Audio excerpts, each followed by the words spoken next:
I only have 3 questions, and then maybe the audience has some more questions. And we didn't prepare, so No preparation. Zero. who needs the Russian-Ukrainian war more at the moment, Putin or Zelensky? You see, we didn't prepare.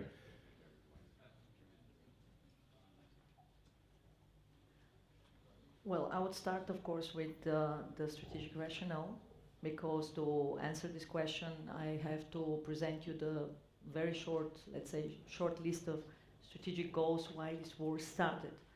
Russia started this war for 3 strategic reasons.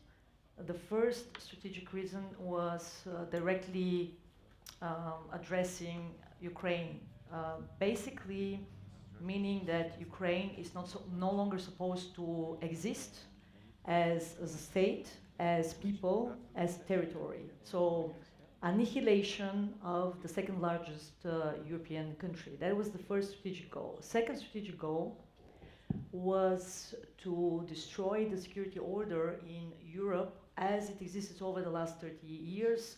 Why? Because it was a reminiscence of a time that Russia considered to no longer exist in the future. And in order to, let's say, create new facts on the old continent, of course, betting that US would withdraw at some point of time in the future from Europe, is going to refocus on the Indo-Pacific to tackle the big systemic challenge being China. Well, Russia understood and wanted to destroy the security order via what we call hybrid warfare. It wasn't necessary to start an attack, conventional attack on European country, for instance, European NATO member. It was sufficient to start the conventional war to annihilate Ukraine, and in addition to that, to start the hybrid warfare against the European security order, which is against the institutions, the political governments, the companies, the industries, and of course the European citizens. And the third strategic goal, and right now as we speak, we are in the 5th year of the war, Russia failed in achieving both of these strategic goals, but it actually succeeded partially in achieving the third strategic goal, which was what? It was for Russia to position itself in advance in the new global power competition as a wild card between the United States and China. Understanding that Russia is no longer having the ability to be a systemic player, it's not going to be the new superpower, it's not going to have the geoeconomic, the geopolitical, and the geotechnological leverage to be a systemic player around the world, but it could be the wild card in this new global power competition. And Russia bet on a card.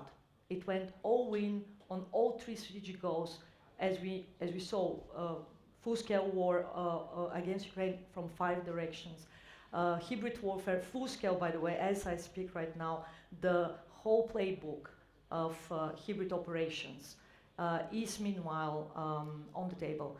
And then betting on China in advance, creating, building up for the last 10 plus years, sort of modus operandi of strategic coordination with China, and then betting on China that China would have to step in and actually help Russian war effort, but also Russian survival in this war. So out of the 3 strategic goals, one was, well, let's say, rightfully or correctly factored in. So yes, to answer now, the answer, Russia has an interest in continuing this war, even if we consider, and this is my base scenario for 2026 ceasefire between Russia and Ukraine. I can explain this as well, what my rationale behind it is. But even if you consider ceasefire still works for Russian strategic goal. Why? Because Russia has actually agreed on countless ceasefires during the first invasion against Ukraine,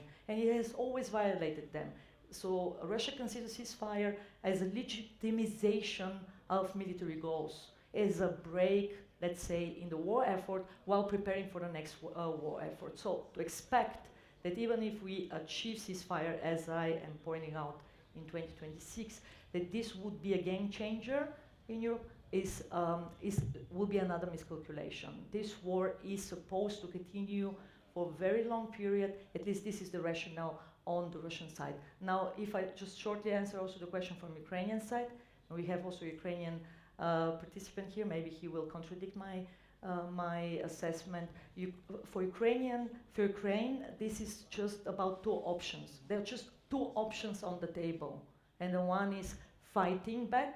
The other one is so basically fighting for survival, and the other one is annihilation. So of course, if I'm Ukraine, I will make sure to get all the capabilities at disposal to be able to fight back, because otherwise I have to accept the other option on the table, and that is the option of non-existence, political, territorial, and of course in terms of sovereignty. So in that sense, Ukraine has also interest to continue fighting, but of course we should be mindful of the different realities these two countries are facing. So from a Ukrainian perspective, for instance, credible security guarantees being introduced to a bigger security and defense alliance, these are also interests that Ukraine is pursuing right now. And of course, these are also conditions that would put Ukraine politically into a position where ceasefire would be also a credible option. That is why I think that on both sides, for different reasons right now, ceasefire probably the... But you didn't answer on Putin or Zelensky. Because it's not about the personality, and so I understand that very often people tend to reduce complexity to a personality. This is not personal. You need to understand that Putin is a facade of a much bigger system. This system, and I had cynically put the pleasure of dealing with this system in professional terms for 25 years now. So it's a system that has established or re-established itself. Putin is the facade of the system. Does Putin have an interest to continue the war? Of course he does have an interest to continue the war, because he understands very well that if the war effort is not successful, it might be the end of his political career. But right now, actually, the economic situation at home is presenting much bigger danger to his political survival than actually the stalemate across along the actually front lines. Zelensky is, of course, challenged with a different reality. As you know from the history, and today we heard actually from the panelists a lot of historical parallels, war presidents and war leaders are usually, in democratic societies, are usually facing this challenge that they are being outvoted. And this is going to be likely also the reality of Zelensky in the next election. Could be, doesn't need to be. So you think there will be a next election? There will be a next election, of course. And I also don't understand right now this kind of polemic about the topic of elections, because Ukraine is physically in a war, and you physically are not able to conduct elections in various parts of the country, and we have the largest migration and refugee wave from Ukraine throughout the world. How are you going to actually conduct elections? But you think he would be elected? So I think that he, even if he is not elected, the same line of policy will continue, because I see what kind of people he is surrounded with, and they are very much in line with the same mindset. What is at stake? What is the strategy of Ukraine? What is supposed to happen? So again, yes, personality matters in political decision making, but it's not the most important variable, and certainly not in war times. Well, in war times right now for Ukraine, Zelensky was a critically important variable. But for the next stage of war, even if there is a continuum, it won't change the line of thinking. I'm going to come back on that. As one, my last question on Iran would be, do you think Trump was played by Netanyahu by going in? Because what did he achieve now? Trump was not played by Netanyahu, and it's ridiculous to expect that the US would go to a full-fledged war because of the influence of someone else's country's leader. It's just ridiculous, and it's actually not how realpolitik functions. First, this war did not come out of nothing. It was pre-planned, it was coordinated, it was well, organized in military terms. But as it often happened with wars, and we saw it also with Russia, remember one week war, it was supposed to last for 1 week. Now they are in the 5th year. This is actually still, but probably not for a long time, the second strongest army in the world. And remember all the memes and the jokes that were being told about the second strongest army in the world. Now the most sophisticated, the strongest army in the world is also fighting an underdog. And this is what war is, the moment when it starts, it is linked to huge miscalculations, and I will explain exactly what these miscalculations were. So in military terms, in tactical and operative terms, the US has already won this war.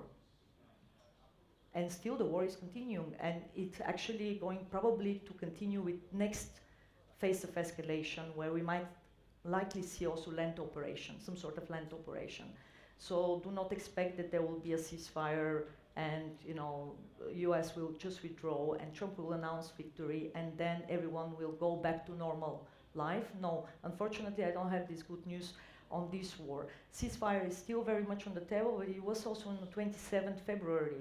What changed, right? Well, it changed that there have been 2 concrete unanticipated events that happened in this war. Unanticipated events which have fat tail risk implications. The previous panel talked about fat tails. Russia's war on Ukraine was fat tail for commodities and for the weaponization of large, let's say, spectrum of commodities. It was the first systemic risk actually triggered by geopolitics. It was the 3rd global systemic crisis. Now we are actually in the 4th systemic risk-driven global crisis because of these 2 unanticipated events. The first being the closure of Hormuz. Hormuz is the absolute most critical choke point for commodities, and the second being the disastrous destruction of energy infrastructure in the Gulf region, which basically created a physical scarcity scenario and now is spreading through cascading effects into other areas such as metals, petrochemicals, such as fertilizers, food systems, the threat on nuclear power plants, the threat on desalination systems. And now, in the 3rd wave of this global system rupture, we are going to see the fiscal burden, the financial pressure, the global recession scenario. So, okay, this was not on the mastery plan of the US government. So, the military goals being destruction of ballistic potential, destruction of nuclear installations, regime change being triggered from bottom up. Basically, we decapitate the leadership and then the Iranians are doing the rest of the job. Well, this was actually the plan. And of course, if you want the strategy behind it, the strategy behind it was, let's remove one of the most important geopolitical domino pieces important to the Chinese, as we did in January, as we did then also in preparation for the big summit, which was supposed to happen at the end of March. And then when we meet the Chinese, we are in a stronger position.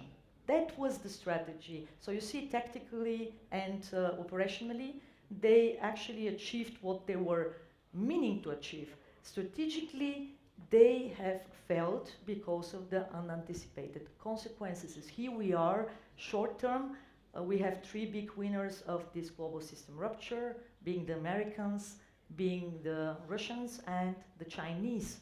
Long term, so that means mid to long term, everyone is in this. If you consider the great financial crisis, if you consider the pandemic, and now you consider 2 systemic risks, 2 proxy wars mutually enforcing themselves as a 3rd and 4th global crisis of immense proportions, you understand that not a single government is able to control the fat tail, or what is actually the multiplicative cascade. And in that sense, I argue that the Chinese will have to step in, and we have to coordinate with the Americans ahead of the summit, or maybe at the summit on the 14th and the 15th May.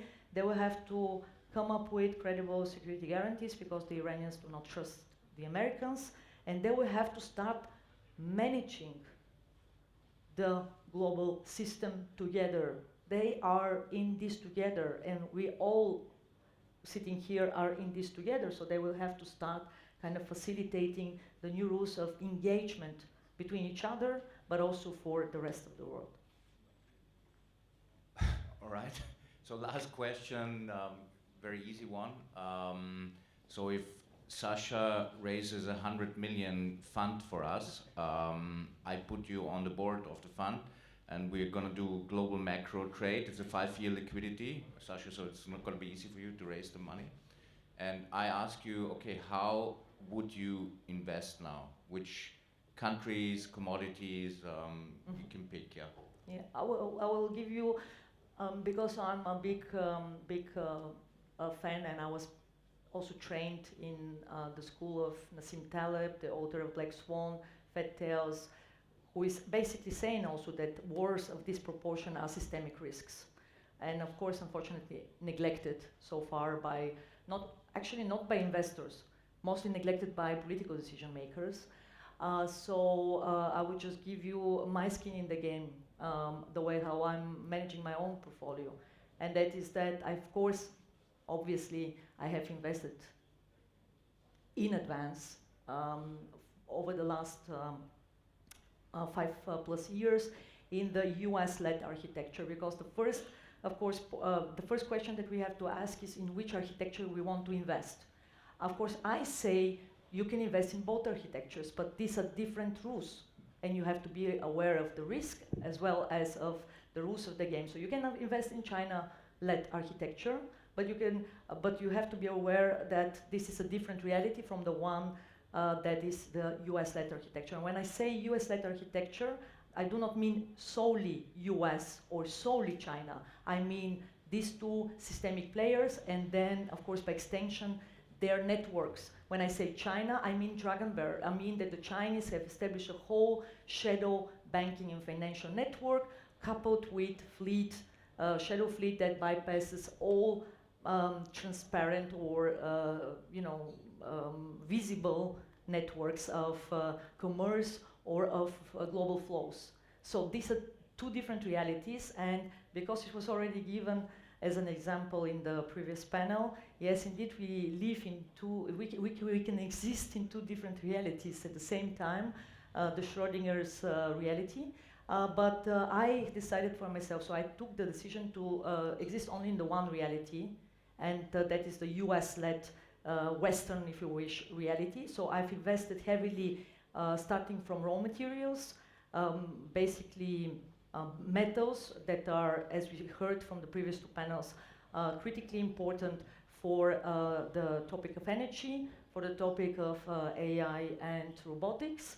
Of course, I invested heavily in chips, but not only in the chips that are positioned in the United States, but also those that I expected that will be collaborative for the Western system, which means that you take a Western company which is then actually collaborating with a partner, or even if you are not aligned, you have, like, you're using the US controlled supply chain, you're using, for instance, the US controlled commerce corridor, you get the idea. So up to the final point of value chain, you can actually create a lot of physical or even physical and digital architecture derived investments. And this is what I did actually over the last 5+ years for myself. If you want to invest in the other architecture, you will need people who live and exist and survive in this architecture. And I wouldn't rely actually on someone. Sasha will move there. Yeah, I wouldn't rely on a Westerner who is, here and is just trying to get news and everything. And then there is a third reality, which is now the global south, is this huge, immense actually area for opportunities.